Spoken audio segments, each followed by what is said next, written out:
couple of ways to do that. Yes, bringing in business jobs, but also in cutting out expenses. So lowering expenses is also a viable way of introducing lower property taxes. As far as lowering property taxes, the combination of the two is the way I would approach it. And if successful, I'd sit down with council, and one of the first things on my agenda would be to review the entire administrative costs that our town puts out, and to try to streamline it, and to make it in such a way that the burdens wouldn't fall directly on the homeowner. Okay, Mr. Crane.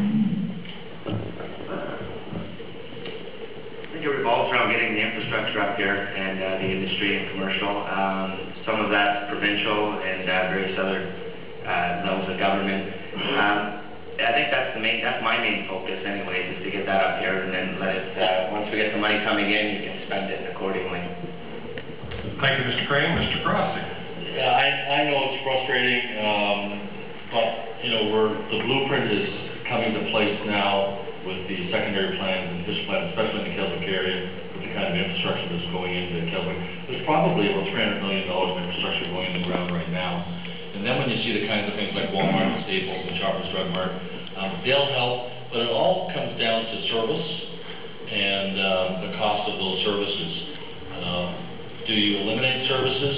Do we no longer plow sidewalks in the town of Georgina? We could cut out an awful lot of money if we didn't do that. In my days, we shoveled sidewalks in Toronto, but that's a service that's provided, and we continue to provide it. We've discussed it around the table, and I should say, we usually every year go to the public at budget time and ask for input, and nobody shows up.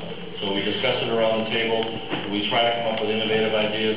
I would love to be able to tell you that we're going to reduce taxes, but until unions don't demand more, until people don't demand more